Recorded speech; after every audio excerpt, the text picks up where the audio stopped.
साथियों नमस्कार, मैं हूं कृष्णानंद सिंह और आप देख रहे हैं YouTube channel education portal Krishna. आज के इस वीडियो के माध्यम से काफ़ी सुर्खियों में रह रहा मुद्दा पेंशन योजना, जो कि नए प्रकार की स्कीम है, नए प्रकार की पेंशन योजना है, उसको समझने का प्रयास करेंगे। आप स्पष्ट हो गए होंगे, हम यूपीएस की बात कर रहे हैं, अर्थात यूनिफाइड पेंशन स्कीम, जिसे हिंदी में कहें तो एकीकृत पेंशन योजना। इसके हर पहलू को समझेंगे, हर बिंदु को इसको देखेंगे और सरल और आसान शब्दों में समझेंगे। इसे समझने के लिए हम लोग एनपीएस और ओपीएस का भी सहारा लेंगे, यानी कि जो प्रारंभ में ओपीएस है, यानी कि ओल्ड पेंशन स्कीम है, उसमें क्या क्या बारीकियां हैं, किन किन पॉइंट को विशेष रूप से समझना है, उसको देखेंगे।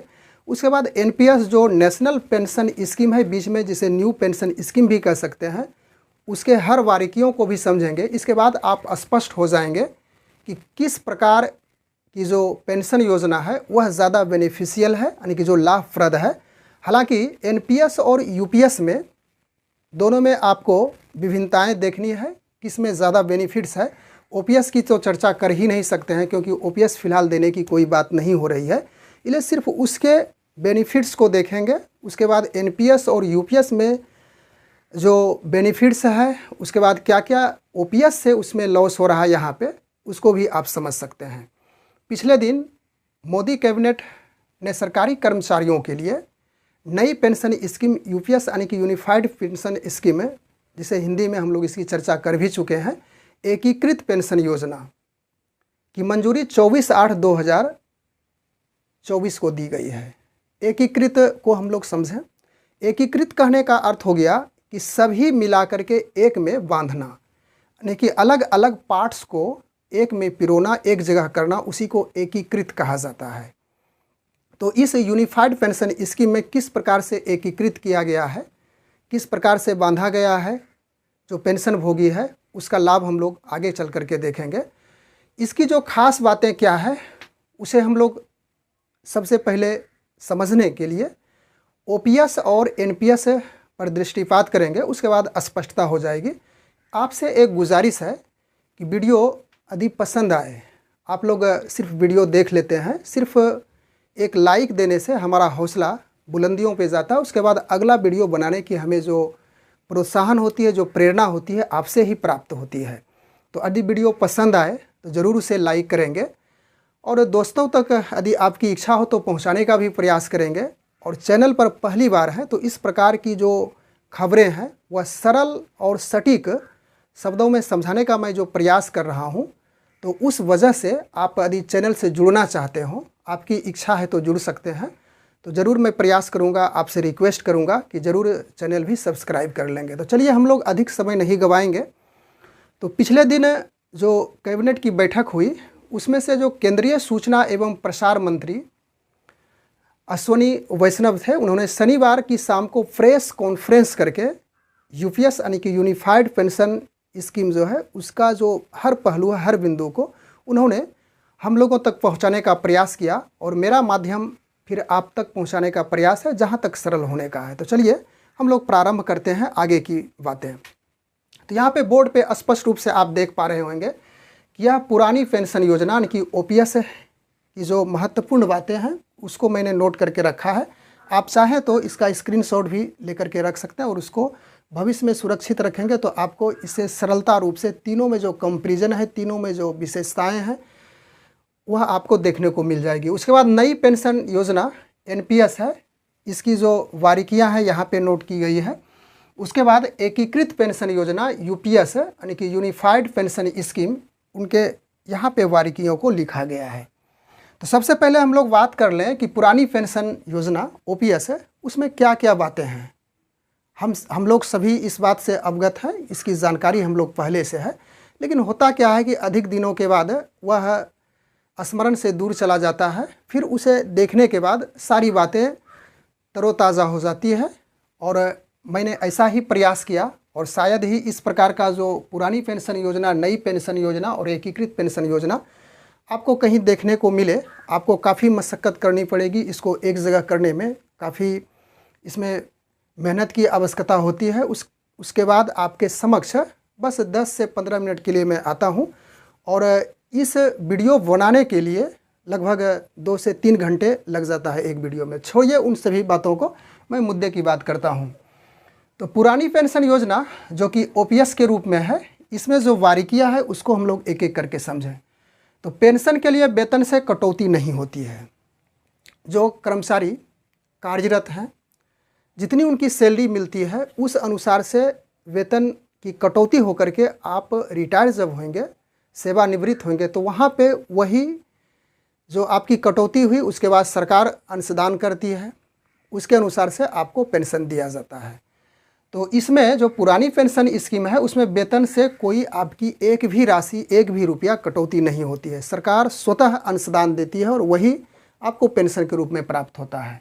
उसके बाद है जीपीएफ की सुविधा है, यानी जनरल प्रोविडेंट फंड। इसकी सुविधा इस पुरानी पेंशन योजना, पुरानी पेंशन स्कीम में लागू है। उसके बाद अगला इसका पॉइंट है कि पेंशन भुगतान सरकार की ट्रेजरी से निश्चित राशि की जाती है। आपको जो ओपीएस का लाभ ले रहे हैं उनकी जो पेंशन राशि आती है वह सरकार की ट्रेजरी से आती है, और इसमें जो निश्चित राशि है, यानी कि यह शेयर बाज़ार या तो महंगाई या तो आगे पीछे का जो महंगाई बढ़ती है तो प्राप्त होती ही है, लेकिन शेयर बाज़ार का जो उछाल या तो फिर नीचे गर्त में जाता है, यानी कि अप्स और डाउन होने की स्थिति में इस पर कोई इफ़ेक्ट नहीं पड़ता है पेंशन की राशि में। उसके बाद अगला है सेवानिवृत्त के समय अंतिम बेसिक सैलरी का 50% तक निश्चित पेंशन मिलती है। यानी कि आप रिटायरमेंट हुए, सेवानिवृत्त हुए, तो आपकी जो बेसिक सैलरी है अंतिम में, उस समय जितनी बेसिक सैलरी आपकी प्राप्त हो रही है उस बेसिक सैलरी का 50% तक फिक्स राशि पेंशन के रूप में प्राप्त हो जाएगी। सपोज कीजिए कि आपकी बेसिक सैलरी अंततः 30,000 रुपया हो चुकी है। एक यह मान करके चलते हैं, काल्पनिक है, तो 30,000 का यानी बेसिक सैलरी का 50% आप निकाल लेंगे तो उस अनुसार से फिक्स जो निश्चित आती है वही मिलेगी, या शेयर बाज़ार पे डिपेंड नहीं करता है। अगला है कि 6 महीने के बाद मिलने वाला महंगाई भत्ता भी शामिल, यानी कि जो महंगाई भत्ता डियरलेंस अलाउंस बढ़ते जाएगा, आपको इस प्रकार से उसमें पेंशन में भी वृद्धि होती जाएगी राशि।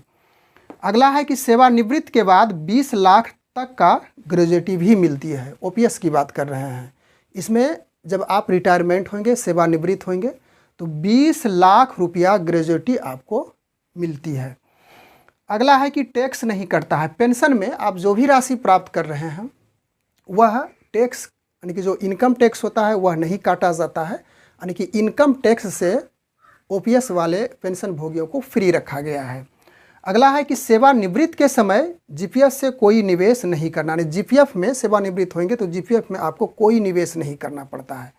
तो स्पष्ट हो गए होंगे पुरानी पेंशन योजना। लेकिन ध्यान रखिएगा कि जब मैं नई पेंशन योजना पे बात करूंगा तो इससे आपको कंपैरिजन करते चलना है कि क्या इसमें मिला, क्या इसमें नहीं मिला, क्या इसमें मिला, क्या इसमें नहीं मिला, तो स्पष्ट होते चलेंगे। उसके बाद यूपीएस यानी कि एकीकृत यूनिफाइड पेंशन स्कीम की बात करेंगे तो सभी तीनों में आपको संलग्न होकर के चलना है, तीनों में कंपैरिजन करते चलना है, तो अंततः आप स्पष्ट हो जाएंगे। और अंतिम दौर में हम लोग बात करेंगे कि एनपीएस अच्छा है या तो फिर यूपीएस अच्छा है, दोनों का फिर वही पॉइंट देखेंगे तो आप अपने स्वतः स्पष्ट हो जाएंगे कि कौन सा स्कीम अच्छा है। तो नई पेंशन स्कीम में 10% की कटौती होती है। ध्यान रखिएगा कि पुरानी पेंशन स्कीम में कोई कटौती नहीं होती थी, लेकिन आपका वेतन से 10% इसमें काटा जाएगा जब से आप नौकरी कर रहे हैं। उसके बाद सरकार भी कुछ अंशदान करती है 14%, 12% के लगभग, और उस अनुसार से आपका जो भंडारित होते जाएगी राशि, स्टोरेज होते जाएगा, वही पेंशन के रूप में प्राप्त होगी। तो नई पेंशन स्कीम में 10% की कटौती होती है। यहाँ पे अंतर आप देख चुके हैं। जीपीएफ की सुविधा नहीं है, यानी जनरल प्रोविडेंट फंड की सुविधा नहीं है। यहाँ पे सुविधा थी, यहाँ पे सुविधा नहीं है। इस आधार पे आपको 40% पेंशन स्टार्ट करने के लिए प्रारंभ करना पड़ता है। अगला है कि शेयर बाज़ार पर निर्भर करता है, अतः राशि निश्चित नहीं होती है। निश्चित है कि जब शेयर बाज़ार पे यह डिपेंडेंट है एनपीएस, तो शेयर बाज़ार यदि डाउन होता है तो उस स्थिति में आपकी पेंशन भी डाउन हो जाएगी, कम राशि मिलेगी। तो these are dependent on share बाज़ार, शेयर मार्केट। तो शेयर बाज़ार पर यह राशि निर्भर करती है, तो राशि घटती बढ़ती रहती है। यदि शेयर बाज़ार अप किया तो उसी वैसी स्थिति में आपका पेंशन भी अप करेगा। अगला है कि इसमें निश्चित पेंशन की कोई गारंटी है। स्पष्ट हो चुका है इसी पॉइंट से कि जब शेयर बाज़ार पे यह डिपेंड करता है तो राशि भी निश्चित नहीं होगी। और अगला है कि टैक्स देना पड़ता है। यहाँ पे ध्यान दीजिएगा कि इसमें जो ओपीएस में बात किए थे कि टैक्स इसमें नहीं देना पड़ता है, लेकिन यहाँ पे आपको टैक्स देना पड़ेगा एनपीएस में, और जीपीएस में 40% लगाना पड़ता है पेंशन को प्रारंभ करने के लिए, जनरल प्रोविडेंट फंड। अब आ जाते हैं महत्वपूर्ण बातें जो कि आज का ज्वलंत बातें हैं, हाल फिलहाल की बातें हैं, काफ़ी सुर्खियों में है, इस पर काफ़ी चर्चाएं हो रही है कि कौन सा स्कीम अच्छा है। तो एकीकृत पेंशन योजना, इस बारीकियों को हम लोग ध्यानपूर्वक समझेंगे कि इसमें अंशदान नहीं करना पड़ता है। लेकिन ध्यान रखिएगा, यहाँ तो बातें लिखी हुई है कि अंशदान नहीं करना पड़ता है, लेकिन एनपीएस में जो आप 10% अंशदान कर रहे थे वह तो करना होगा। यानी उसी प्रकार से समझ लीजिए कि अंशदान 10% आपको करना होगा और सरकार की ओर से 18% अंशदान के रूप में दिया जाएगा, उसके पास अंततः आपको पेंशन प्राप्त होगा। अगला कंडीशन है कि न्यूनतम यदि 25 साल के सेवानिवृत्ति के एक साल पहले का औसत वेतन का 50%, यानी कि आप न्यूनतम 25 साल तक नौकरी किए हैं तो आपकी जो सेवानिवृत्ति की तिथि है उससे एक साल पहले, सपोज कीजिए कि आप 25 साल पूरा कर लीजिए और उसके बाद सेवानिवृत्त हो रहे हैं, तो उसके एक साल पहले जो आपका वेतन है औसत वेतन, उसका 50% यानी 50% पेंशन के रूप में आपको प्राप्त होगा। स्पष्ट हो गए होंगे। यहाँ पे एक कैलकुलेशन की सहायता से हम लोग देख भी सकते हैं कि जो भी आपकी आयु है जो भी आपकी राशि है उस राशि को 50% के आधार पर निकाल लेंगे, वह आपका पेंशन हो जाएगा।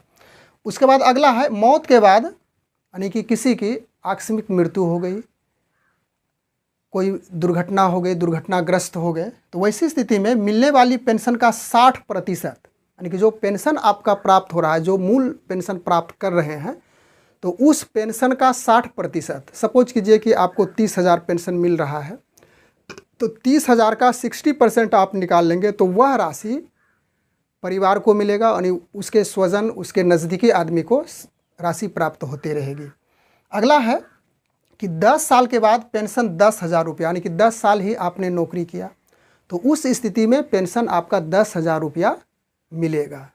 यह भी एक सुविधा दी गई है और यह महंगाई इंडेक्स के लाभ के अनुसार से, कि जो महंगाई इंडेक्सेशन है उसके अनुसार से पेंशन में भी आपकी वृद्धि होती जाएगी।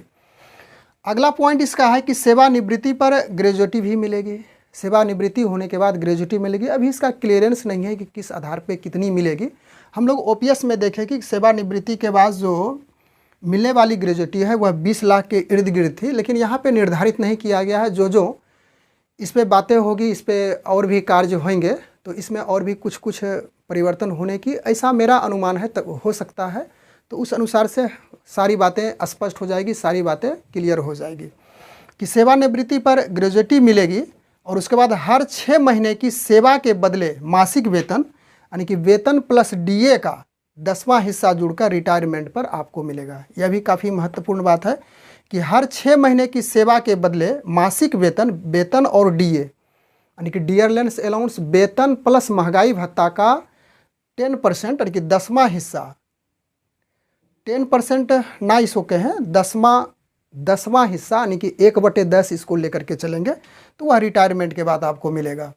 और यहाँ पे एक महत्वपूर्ण बातें अंकित की गई है, कही गई है कि 2004 में जो रिटायर हो चुके हैं, 2004 से 2025 तक, यानी 4 और 25 तक कोई अधिकर्मी, कोई कर्मचारी रिटायर हो चुके हैं तो उन्हें भी इस स्कीम, यानी कि यूनिफाइड पेंशन स्कीम का लाभ देने की बात कही जा रही है। अब एनपीएस और यूपीएस में कोई एक विकल्प आप चुन सकते हैं। बहुत सारे कर्मचारी हैं जो कि एनपीएस का लाभ उनको प्रारंभ हो चुका है, लेने का मिल रहा है, तो वो यदि चाहें तो एनपीएस से यूपीएस में जा सकते हैं, उनकी अपनी इच्छा होगी। यदि वे चाहेंगे कि हम एनपीएस में ही रहना चाहें तो रह सकते हैं, और उसके बाद यदि वह उसे छोड़ करके यूपीएस में जाना चाहते हो तो ऐसी व्यवस्था यहाँ पे दी गई है और यह 1 अप्रैल 2025 से लागू होगी। सारी चीज़ें हम लोग देख चुके हैं, ओपीएस, एनपीएस और यूपीएस। अब आप वास्तविक रूप से वस्तु स्थिति को समझ गए होंगे कि जिन कर्मचारी को एनपीएस प्राप्त होता होगा, तो वे निश्चित रूप से यह जो यूपीएस है इसमें तो कुछ बेनिफिट दिख रहा है, लेकिन ओपीएस में जितना बेनिफिट्स था इसकी आवाज़ उठाई जाती है लोगों के द्वारा, कर्मचारियों के द्वारा ओपीएस ही मिलना चाहिए, लेकिन बीच में एनपीएस स्कीम लाया गया सरकार के द्वारा। उसके बाद इसको थोड़ा सा इम्प्रूव किया गया है, इसमें कुछ सुविधाएं दी गई है, तो उस सुविधाएं के आधार पर इससे कहीं ना कहीं जो यूपीएस है वह स्कीम अच्छी है। तो जो भी कर्मचारी एनपीएस के तहत कार्यरत हैं, एनपीएस प्राप्ति के लिए कार्यरत हैं, तो वे ज़रूर चाहेंगे कि यूपीएस में ही छलांग लगाया जाए। यूपीएस में जो मिलने वाली सुविधाएं हैं एनपीएस के अपेक्षाकृत अधिक है। बस हम लोग इतनी ही चर्चा करने के लिए उपस्थित हुए थे इस वीडियो में। मिलते हैं अगले वीडियो में। मैं प्रयास करूंगा कि जो जो इसका क्लियरेंस होते जाएगा तो हम लोग एक मैथमेटिकल तरह का, जो गणित के आधार पर सारी बिंदुओं को समझने का प्रयास करेंगे, यानी कि 10%, 18%, उसके बाद 60%, फिर 50% का जो आंकड़ा है उसको गणितीय भाषा में समझेंगे तो और सुगमता हो जाएगी। बस thanks for watching, good bye.